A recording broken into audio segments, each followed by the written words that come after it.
MLA quota కింద MLC ఎన్నికకు సంబంధించి ఈ రోజు నుంచి నామినేషన్లను స్వీకరిస్తారు.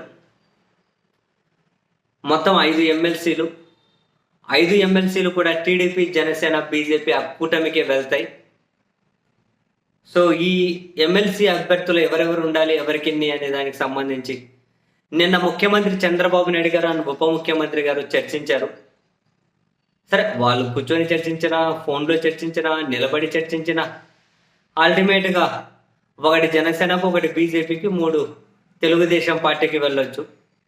లేదు ఈ ఎమ్మెల్సీ కూడా మీరే తీసుకోండి, రాజ్యసభ మాత్రం మాకు కావాలని బీజేపీ అంటే అప్పుడు రాజ్యసభ వాళ్ళకు వదిలేసి ఈ ఇంకో ఎమ్మెల్సీని కూడా తీసుకుంటే టీడీపీ తీసుకున్నా కూడా ఆశ్చర్యం లేకపోవచ్చు. ఈ క్రమంలో మనం ఎప్పుడు చూడం పలానా వ్యక్తిని మంత్రివర్గంలోకి తీసుకుంటున్నామని ముఖ్యమంత్రి గారి పేరు మీద ఒక ప్రకటన రావడం అనేది. ఆ ప్రకటన నుంచి 3 నెలలు అయింది నాగబాబు గారిని మంత్రివర్గంలోకి తీసుకుంటున్నాము అని. 3 నెలలైంది ఆ ప్రకటన వచ్చి.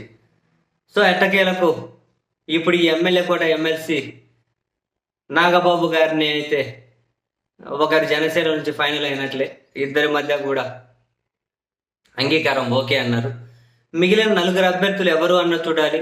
బీజేపీ ఒకటి తీసుకుంటుందా లేదా అన్నది ఒకటి, అండ్ టీడీపీ ఎవరికి ప్రాధాన్యత ఇస్తుంది, ఎవరికి ఎమ్మెల్సీ ఇవ్వబోతుంది అని. అండ్ ప్రధానంగా డెఫినెట్లీ అందరి కళ్ళు పిఠాపురం నుంచి వర్మ గారి మీద అయితే ఉన్నాయి. పాపమైన ఎమ్మెల్యే సీట్ ఆయన ఇక్కడ త్యాగం చేసిన దగ్గర నుంచి ఏదో నామినేటెడ్ పోస్ట్ వస్తుందని చెప్పి అంటూనే ఉన్నారు. అండ్ ఎమ్మెల్సీ వస్తుంది అని ఆయన ఆశలు పెట్టుకున్నారు. మరి చూడాలి ఎవరెవరికి ఇస్తారు అని. అండ్ నాగబాబు గారికి ఎమ్మెల్సీ ఇస్తే నెక్స్ట్ మంత్రివర్గంలోకి తీసుకోవడం కూడా గ్యారంటీ. అంటే ఇక చంద్రబాబు నాయుడు గారు మంత్రివర్గ విస్తరణ అసెంబ్లీ సమావేశాలు అయిపోయిన తర్వాత చేస్తారా, లేకుంటే ఇప్పుడు ఎమ్మెల్సీకి 3 నెలలు టైం తీసుకున్నారు, మరి అట్లేమన్నా మంత్రివర్గ విస్తరణ కూడా కావాల్సినంత టైం తీసుకుంటారా, ఇమ్మీడియట్గా చేస్తారా? ఎందుకంటే ముఖ్యమంత్రి ప్రకటన కదా నాగబాబు గారిని తీసుకుంటున్నాము మంత్రివర్గంలో కానీ. సో అదైతే డెఫినెట్లీ ఎప్పుడోసారి సాకారం అవ్వాలి కదా. మరి అది అసెంబ్లీ సమావేశాలు అయిపోయిన తర్వాతనా, లేకుంటే కాసింత టైం తీసుకుంటారు కానీ మంత్రివర్గ విస్తరణ జరిగితే ఒక నాగబాబు గారికే పరిమితం చేస్తారా? నాగబాబు గారికి పరిమితం చేయాలంటే ఇప్పుడు ముఖ్యమంత్రి గారి దగ్గర ఏమైనా మంత్రిత్వ శాఖలు ఉంటే అవన్నీ ఆయనకి ఇవ్వాలి. ఉప ముఖ్యమంత్రి గారి దగ్గర ఏమైనా అడిషనల్గా ఉంటే అవన్నా నాగబాబు గారికి ఇవ్వాలి. ఆ 2 జరగలేదు అంటే ఇక మంత్రివర్గ విస్తరణ అంటే కొందరికి మంత్రివర్గాలు తీయడం, మార్చడం, లేకుంటే మంత్రులుగా కొందరిని తీయడం, కొత్త వాళ్ళని చేర్చుకోవడం, ఏదో ఒకటే అయితే. ఎందుకంటే ఎటు సంవత్సరం అయితే 2 నెలలు ఆగితే ఈ సంవత్సరం పనితీరు మీద కూడా డెఫినెట్లీ మార్పు చేర్పులు ఉండొచ్చు.